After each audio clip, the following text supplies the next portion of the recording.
कि मंत्री जी, माननीय सभापति महोदय, आपका आभार कि आपने मुझे बोलने का मौका दिया।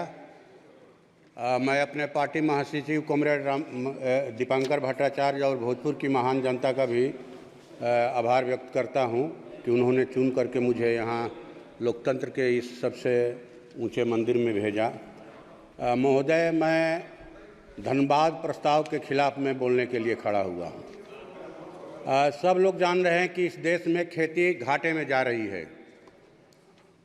बढ़ते महंगाई के कारण, लागत सामग्रियों के कारण खेती में किसानों को घाटा हो रहा है और जिन भूधारी किसानों के पास या भूस्वामियों के पास रोजगार का दूसरा विकल्प है, वो खेती नहीं करना चाहते, वो अपनी खेती बटाई पर लगा रहे हैं, मनी पर दे रहे हैं, पट्टे पर दे रहे हैं।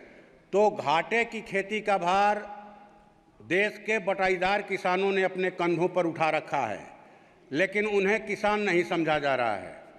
जो कृषि बजट है हजारों करोड़ का, उसका लाभ उनको पहचान पत्र के अभाव में नहीं मिल रहा है। इसलिए मैं आपके माध्यम से सरकार से गुजारिश करूंगा कि जॉब कार्ड की तर्ज पर वो बटाईदार किसानों को पहचान पत्र दें, ताकि उन्हें भी कृषि की हर सुविधा मिले और देश की खेती में उनका उत्साह बढ़े। दूसरी बात कि हम लोग देख रहे हैं कि नोटबंदी के समय से नोटबंदी और जीएसटी और जो 3 बार लॉकडाउन लगा कोरोना काल में, और अभी जो एक ऑनलाइन व्यापार आ गया है, इससे देश के जो खुदरा व्यापारी हैं, चाहे वो फुटपाथी दुकानदार हों, छोटे मझोले व्यवसायी हों, सबका व्यापार पटरी से उतर गया है। तो मैं आपसे, आपके माध्यम से सरकार से मांग करूंगा कि देश के खुदरा व्यापारियों की सामग्रिक विकास के लिए देश में व्यावसायिक आयोग का गठन किया जाए। तीसरी बात महोदय कि अभी त्वरित न्याय और अपराध नियंत्रण के नाम पर जो 3 फौजदारी कानून बनाए गए हैं, मैं समझता हूं कि देश के संविधान में जो भारत के नागरिकों को अभिव्यक्ति की आज़ादी का अधिकार दिया गया है, ये उसका सीधा सीधी उल्लंघन है। ये उल्लंघन ही नहीं है, बल्कि देश को कहा जाए कि पुलिस राज में तब्दील करने का एक तरह से षड्यंत्र है, और पुलिस को अस्थायी तौर पर कहा जाए कि संस्थागत रूप से आपातकाल लगाने की कहा जाए कि छूट दी गई है। अब कोई धरना प्रदर्शन करेगा, भूख हड़ताल करेगा, तो उसको भी अपराध की श्रेणी में रखा गया है और अपराधियों की तरह उनको भी सजा मिलेगी।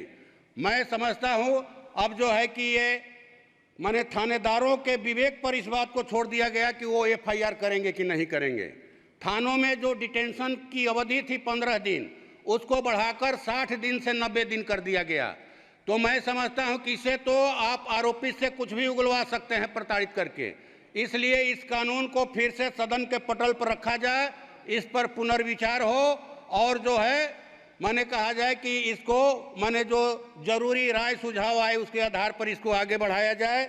और हमारे यहाँ खेती जो है सोन नहरों के आधार पर होती है। जिले के दक्षिणी इलाके में सोन नहरें हैं जो करीब 150 साल पुरानी हो गई हैं। उन नहरों का पक्कीकरण करवाया जाए और बिहार, झारखंड और उत्तर प्रदेश सरकारों के बीच में हमारे यहाँ सोन नदी में कदवन जलाशय अटका हुआ है। इसके लिए सरकार पहल करके उस कदवन जलाशय योजना को पूरा कराए। हमारे यहाँ जिले के दक्षिण उत्तरी इलाके में सर गंगा नदी है। गंगा नदी के किनारे जो गांव बसे हैं, हर हमेशा उनमें कटाव होता है। तो कटाव के रोकथाम के लिए ठोकर बांध का निर्माण किया जाए और भयानक आगलगी होती है। पंचायत लेवल पर फायर ब्रिगेड गाड़ियों का इंतजाम किया जाए। मैं आपके माध्यम से सरकार से ये मांग करता हूं। और जो है आपको ये जो सहारा इंडिया में हमारे यहाँ तो सर जी आप बस खत्म कर रहे हैं सर। सहारा इंडिया में गरीबों का भारी पैसा फंसा हुआ, लोग अपने बच्चों के भविष्य के लिए, शादी विवाह के लिए, और हमारे माननीय गृह मंत्री जी ने भी आश्वासन दिया था कि हम पैसा दिलवाएंगे। तो सहारा इंडिया में जिन निवेशकों का पैसा फंसा है उसको सर वापस दिलवाया जाए। गरीब बेसब्री से इंतजार कर रहे हैं। आपका बहुत बहुत धन्यवाद, आपने बोलने का मौका दिया।